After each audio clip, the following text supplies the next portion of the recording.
India news और आपके साथ मैं अभिषेक पांडे। बुलेटिन की शुरुआत अहम जानकारी से करेंगे। अपडेट लखनऊ से, जहां पर एमएलसी उपचुनाव की वोटिंग जारी है। 2 सीटों पर विधानसभा में वोटिंग हो रही है। ये जानकारी आप तक पहुंचा दें। सीएम योगी ने विधान भवन में जाकर वोट डाला है। शाम 4 बजे तक उपचुनाव की वोटिंग होगी, मतदान होगा और शाम 5 बजे के बाद वोटों की काउंटिंग होगी। ये जानकारी है जो इस बीच सामने आ रही है। मुख्यमंत्री योगी आदित्यनाथ ने भी अपने मताधिकार का प्रयोग जो है वो किया है। विधान भवन में जाकर उन्होंने अपने मताधिकार का प्रयोग किया। तस्वीरें आपके स्क्रीन पर हैं। तस्वीरों में भी आप देख सकते हैं किस तरीके से मुख्यमंत्री योगी आदित्यनाथ पहुंचे। 2 सीटों पर आपको बता दें कि विधान भवन में वोटिंग जारी है 2 एमएलसी सीटों को लेकर।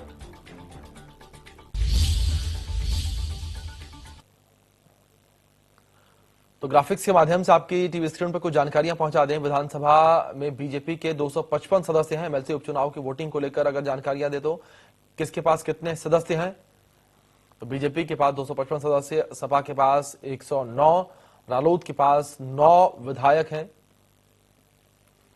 और अपना दल के पास 13 और निषाद पार्टी के पास 6 विधायक हैं।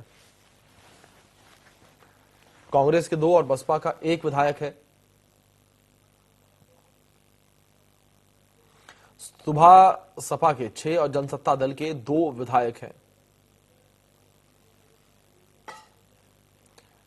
तो बीजेपी से उम्मीदवार हैं पद्मसेन चौधरी और मानवेंद्र सिंह भारतीय जनता पार्टी से उम्मीदवार हैं।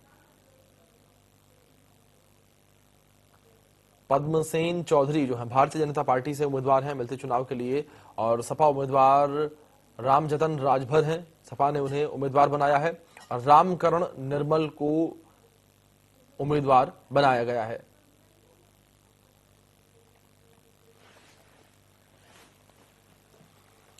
तो जानकारी आप तक यह भी पहुंचा दें कि डिप्टी सीएम ब्रजेश पाठक ने भी मतदान किया है। एसबीएसपी अध्यक्ष ओपी राजभर ने मतदान किया। मतदान के बाद एक साथ निकले दोनों नेता सपा की नीतियों से आम जनता परेशान है। डिप्टी सीएम की ओर से कहा गया, उन्होंने कहा कि सपा की नीतियों से आम जनता परेशान है। यह अपडेट है जो आप तक पहुंचा दें। मतदान के बाद ये बयान सामने आया। जो उत्तर प्रदेश की जनता का गाढ़ी कमाई का धन समाजवादी पार्टी ने बर्बाद किया है, आने वाले दिनों में समाजवादी पार्टी को इसका खामियाजा भुगतना पड़ेगा। केवल लोगों को गुमराह करने के लिए मैं कह सकता हूं यह राजनीतिक थेथराई है। वो जानते हैं कि उनके पास मतों की संख्या नहीं है, जानते हैं कि वो हेड्स नहीं है, तब भी वो दुगने से अधिक वोट भारतीय जनता पार्टी के पास हैं, फिर भी वो चुनाव में गए हैं। ये राजनीतिक बेशर्मी, राजनीतिक थेथराई है। तो इस बीच हमारे सहयोगी अभिषेक सिंह जुड़ गए हैं लखनऊ से। सीधा उनका रुख कर लेते हैं। अभिषेक, जानकारियां आपसे यहां पर लेना चाहेंगे। जहां एक और एमएलसी चुनाव को लेकर मतदान विधानसभा में जारी है, तो वहीं दूसरी ओर बयानबाजियां जो हैं वो लगातार देखने को मिल रही हैं सियासी गलियारों में।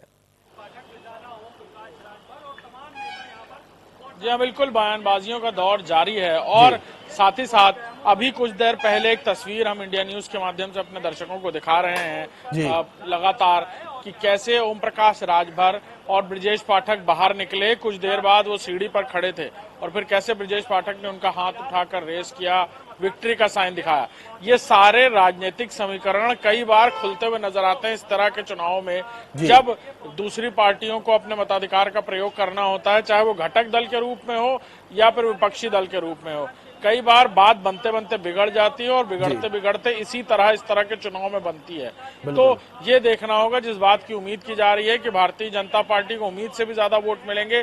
कई सारे विधायक जो पहले से संपर्क में हैं, जो आने वाले लोकसभा चुनाव में उम्मीद कर रहे हैं या उसके बाद विधानसभा चुनाव में उम्मीद कर रहे हैं या भारतीय जनता पार्टी में शामिल होना चाहते हैं, उनके लिए ये लक्ष्मण रेखा है। अगर इसे वो पार कर जाते हैं तो वो कहीं ना कहीं अपनी वफादारी साबित करेंगे भारतीय जनता पार्टी में और आने वाले वक्त में उनके रास्ते साफ होंगे। तो क्रॉस वोटिंग की ये सही कहानी है जो हम अभी बता रहे हैं कि अगर वाकई क्रॉस वोटिंग होती है तो उसके पीछे की वजह यही होगी। साथ ही साथ भारतीय जनता पार्टी का पलड़ा हर रूप में यहाँ पर भारी है। तो 255 विधायकों के साथ अपना दल और बाकी जो निषाद पार्टी है, बाकी दलों जो उनके घटक दल हैं एनडीए के, उनके दलों की बात की जाए तो वो सब मिलाकर भारतीय जनता पार्टी जीत का आंकड़े तक पहुंचती है, जीत के रास्ते तक पहुंचती है। लेकिन उन सारी चीजों के बीच 118 विधायक यानी अपने 109 और राष्ट्रीय आरएलडी के 9 विधायकों के साथ समाजवादी पार्टी ने कैंडिडेट जरूर खड़ा किया है, लेकिन उनको ये उम्मीद लगती है कि आने वाले वक्त में हो सकता है भारतीय जनता पार्टी का कोई विधायक टूटकर समाजवादी पार्टी में आना चाहे और वो क्रॉस वोटिंग करे। हालांकि ये वाकई होता है या नहीं होता, या ये सिर्फ कयास थी या जुमलेबाजी थी, ये अब से कुछ देर में यानी 4 बजे के बाद सामने आ जाएगा। लेकिन ये साफ है कि माहौल जरूर बना इन सारी बातों को लेकर। अभी कुछ देर पहले हमने तस्वीरों में देखा कि अखिलेश यादव फिलहाल ऊपर यहाँ पर जहां हम आपको दिखा रहे हैं अपने मताधिकार का प्रयोग कर रहे हैं। साथ ही साथ एक दिलचस्प बात देखने को मिली कि जब यहाँ पर शिवपाल यादव पहुंचे तो फिर उनके पीछे तांता सा लग गया गाड़ियों का।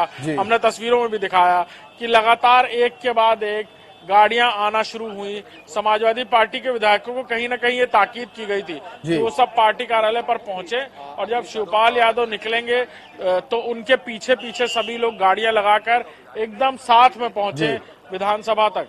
लिहाजा जैसे ही शिवपाल यादव यहाँ उतरते हैं और बयान दे रहे थे, उसके बाद बाहर सड़क पर, विधानसभा के बाहर रोड पर भी लगातार जो गाड़ियां हैं उनकी एक पूरी लंबी लाइन देखने को मिली, और हमने तस्वीरों में भी दिखाया कि कैसे। तो कहीं ना कहीं ये सारी बातें भी की जा रही है मैसेज देने के लिए कि हमारी पार्टी में कोई फूट नहीं, हमारी पार्टी से कोई कहीं नहीं जा रहा, हमारे यहाँ से कोई क्रॉस वोटिंग नहीं होगी। और निगरानी के तौर पर खुद चाचा शिवपाल यादव को साथ भेजा गया कि वो आगे आगे और सारे विधायक पीछे पीछे। तो ये इस तरह की तस्वीरें यहाँ पर देखने को मिल रही है। जी बिल्कुल। अभिषेक, जिस तरीके से आपने जिक्र किया था डिप्टी सीएम जब बाहर आए, उन तस्वीरों का जो तस्वीरें हमें देखने को मिली थी, लेकिन इस बीच अभिषेक अगर उनके बयान को लेकर बात करें, डिप्टी सीएम की ओर से बयान जिस तरीके से सामने आया, सेम बात उन्होंने भी कही थी अखिलेश यादव को लेकर कि अखिलेश यादव केवल और केवल माहौल बनाने का प्रयास कर रहे हैं, और अखिलेश यादव को भी ये क्लियर पता है कि उनका एक भी कैंडिडेट जीतेगा नहीं, लेकिन उसके बावजूद उन्होंने मैदान में प्रत्याशी उतारे हैं। जी हाँ, बिल्कुल। उनका कहना था कि समाजवादी पार्टी सिर्फ माहौल बनाना चाह रही। साथ ही ओम प्रकाश राजभर के वोट को लेकर जब उनसे पूछा गया कि क्या ओपी राजभर या सुभाषपा ने भारतीय जनता पार्टी के फेवर में वोट डाला है, तो ये कहा, ये अखिलेश यादव की तस्वीर आप देख सकते हैं ऊपर मेरे ठीक पीछे। अखिलेश यादव अपने मताधिकार का प्रयोग करके बाहर निकल रहे हैं वोटिंग बूथ से, और उसके बाद यहाँ इसी गैलरी से होते हुए ये सामने आप देख सकते हैं मनोज पांडे दिख रहे हैं, तमाम समाजवादी पार्टी के विधायक हैं। ये अखिलेश यादव आप देख सकते हैं तस्वीरें अपने वोट का मताधिकार का प्रयोग करते हुए देख सकते हैं। हमारे आवाज देने पर वो यहाँ पर गैलरी में अभी आए, और इसी तरह से जो बाकी विधायक हैं वो एक के बाद एक अपने मताधिकार का प्रयोग कर रहे हैं। और तकरीबन 4 बजे तक लगता है ऐसा कि सभी विधायक उससे पहले ही अपने मताधिकार का प्रयोग कर चुके होंगे, लेकिन 4 बजे तक समय रखा गया है। साथ ही साथ लगातार गाड़ियां जो हैं वो आपको यहाँ नजर आएंगी विधायकों की, एक के बाद एक पूरे प्रदेश से। हालांकि भारतीय जनता पार्टी की तरफ से व्हिप जारी किया गया था सभी विधायकों की यहाँ मौजूदगी को लेकर, सुनिश्चित किए जाने को लेकर। वैसे ही बाकी राजनीतिक दलों की तरफ से भी ये सुनिश्चित किया गया कि सभी विधायक यहाँ पहुंचे, और ये समाजवादी पार्टी के जो विधायक हैं वो पहुंच रहे हैं अंदर। इसी तरह गाड़ियों का जो तांता है वो अभी लगा हुआ है। बिल्कुल बिल्कुल अभिषेक, लगातार मतदान को लेकर विधायकों को आना जारी है। अभिषेक, आप अपडेट्स पर लगातार नजर जो है बनाए रखें। फिलहाल बहुत शुक्रिया आपका जुड़ने के लिए।